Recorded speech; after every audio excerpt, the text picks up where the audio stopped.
All right, welcome everybody. This is part one of chapter one, managerial accounting and cost concepts. For those of you that just took financial accounting with me or took it recently and have it still fresh on the mind, you may not need the review of accounting, but for those of you that it's been a while or you just want a refresher on the financial accounting concepts that we'll be using or that transfer over into this semester, I have prepared PowerPoint slides and lecture videos just like this one, which can be found on Web Campus. But again, that's optional. Let's go ahead and dive right into chapter one. If you haven't already, check out the handouts that are accompanying chapter one, PowerPoints and videos. And I always advise if you can possibly print out the handouts for beforehand, before you watch the lecture videos, and keep those handy, as they may assist in going through these concepts, and I may refer to them as well. They're really out there for your benefit though. So let's get going. I'm going to cover a little bit of that review of financial accounting, but not nearly as in-depth as I do in the separate videos. Remember that merchandising companies, we learned in financial accounting, have some differences to service companies in that they purchase and sell goods in order to earn revenue. And those goods are called inventory or merchandise inventory or merchandise. You will hear these terms used interchangeably. And revenue for a merchandiser is referred to as sales. Works the exact same way as revenue, same revenue recognition principle, but revenue for a merchandiser is referred to as sales. And they've got this very large expense, which is the cost of the merchandise inventory that they must purchase and sell, of course. They would also have a gross margin, which is really just a subtotal. That's your revenue minus the cost of goods sold, gives you your gross margin. Then, of course, to get your net income, or the bottom line, you would subtract out the rest of the expenses that weren't cost of goods sold specific or not merchandise specific. Now, a manufacturing company, which is what we're going to be spending a lot of time on for at least the first 4 chapters of the book. Manufacturing companies are merchandising companies, but they are unique in that they make the products that they sell in order to earn revenue. However, same cost, general income structure, right? Their revenue is called sales. They will have a cost of goods sold. However, determining the cost of the goods that they sell is quite a bit more challenging than a typical merchandising company, which just buys and sells merchandise. And that's what we're going to be focusing on, right? So let's compare the basic differences. Merchandisers purchase goods that are already finished and ready to be sold to their customers, whereas manufacturers are going to purchase raw materials, and then they're going to apply their labor and their energy and other things that are value adding to make those raw materials something better or something greater, right? They will then produce from those raw materials and their labor and every other value added activity that they throw at it. They will have something greater, a new finished product which they can sell. That's the main difference between the two. And of course, those 3 things that we're talking about, the raw materials that they're purchasing, then the labor and the other value-added things, are all costs that need to be accounted for. Now, one of the other things that we discussed, of course, in financial accounting is a balance sheet. It describes a company's financial position at any point in time. And it specifically lists assets, one of which could be inventory, right? I bring this up because the difference between a balance sheet of a merchandiser is, of course, there's just one merchandise inventory asset account generally for a merchandiser. Whereas for a manufacturer, let's say selling and buying the same thing, say where a merchandiser is purchasing cars and selling them, for a manufacturer, you're also going to have inventory accounts, but there's going to be 3 inventory accounts that will be used. The first one is, of course, the raw materials, which are purchased and held and then finally used in creating products. Now, when they are in between the raw materials and actually being worked on, they then move into another inventory account called work in process. So again, raw materials are materials that are waiting to be processed.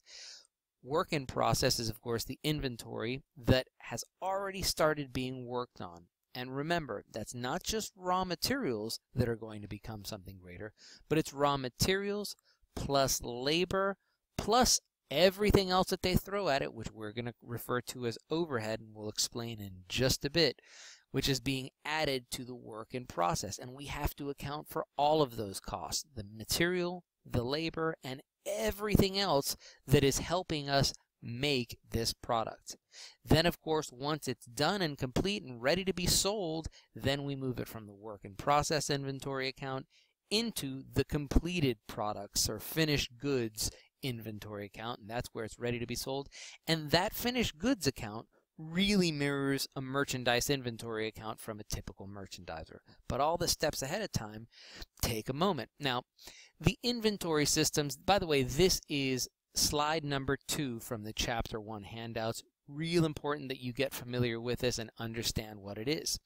This describes every inventory system, both for merchandisers and for manufacturers, specifically for each individual type of inventory account.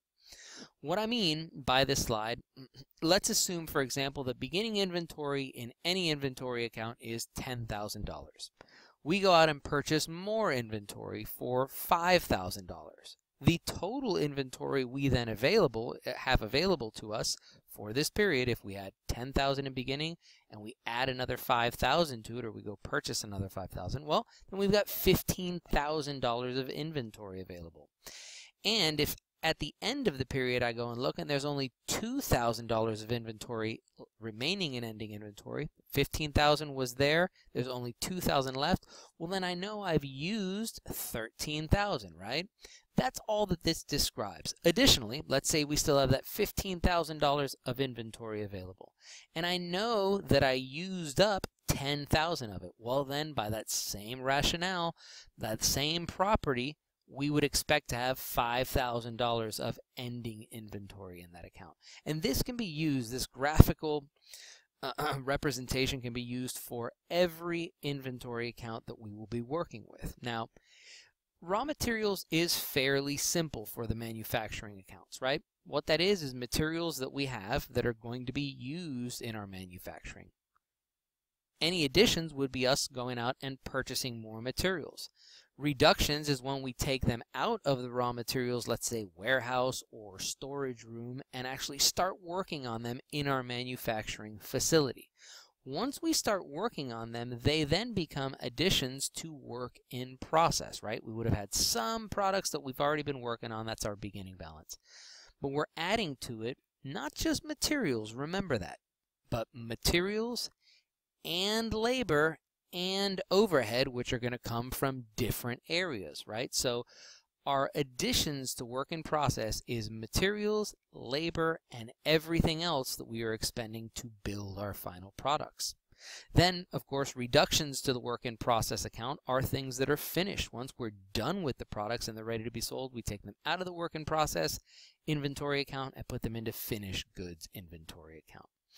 Raw materials and finished goods accounts are the easier of the three in that they work basically like a merchandise inventory account. One deals with raw materials that are not worked on at all. Finished goods deals with things that are completely done, so you're just dealing with units.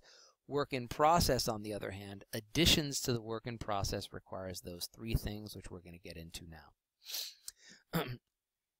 Manufacturing costs are made up of three things. The first one is, of course, the direct materials that end up in our product. For these couple of slides, let's assume that we're making cars, and this looks like a great graphical representation. I'm not sure if that's a Lamborghini or a Ferrari. One of you car junkies maybe post on Web Campus and let me know what that is. I think it's a Testarossa based on these things. But let's assume our company is in the business of manufacturing automobiles. Direct materials would be one of the main costs when we start working on something, right? It would come out of raw materials inventory. Also, direct labor, and we'll discuss what that is. And then everything else that we are spending to help us make these products that can't be directly traced to the product. Let's go ahead and dive right in. So direct materials are defined as raw materials that become an integral part of the product. By the way, this is my addition to it. What the book will define them as is raw materials are materials whose costs can be conveniently traced directly to the finished product that we are working on. I like to say that it becomes an integral part of the product, right? If we're taking materials and they will become an actual part of this product, an end product that can be easily traced to it, then it is a direct material. What I mean by that is some of the materials that we're going to use, we might use in our manufacturing plant, but don't become an integral part of each unit of production, right? May not become part of the car.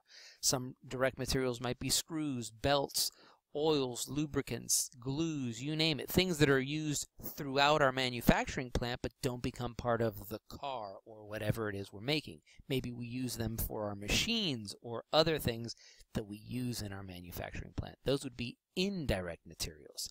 So direct materials are a subgroup of raw materials that we are actually using and end up in our end product. By the way, an example that I'm putting here is, let's say, a radio which we install in our automobile. Let's say a Kenwood or an Alpine or a Bose radio. Most of us tend to think of raw materials as a screw or a piece of wood or some basic material, and it doesn't have to be. It can be a very complicated piece of equipment for our company, as long as for us it is a raw material that we are purchasing, and then we will add it to something else or modify it in such a way that it becomes something greater, our finished product. Another good example is tires, right? We're probably not building tires. If we are, well then rubber and heat and glue and all sorts of other good things that go into it would be our raw materials. But if we're building cars and we are purchasing our tires, well then tires and the wheels and even the body, if we're not making it ourselves, if we're purchasing it from someone else and just installing it onto our product, for us it is a raw material. And all of these things that I've given, the car stereo, the tire, the wheels for a car would be examples not only of raw materials, but of direct materials, right? We could very easily trace, for example, if each tire cost $100, well, for each car we can easily trace $400 of cost of tires to it. So it would be an example of a direct material. The next part of manufacturing cost, of course, is direct labor. Remember, it's not just materials that magically put themselves together, but we actually have to incur the cost of labor. And those can be both employees and or skilled contractors that we use. Now, direct labor, once again, are labor costs that can be easily traced to individual units of production, just like direct materials.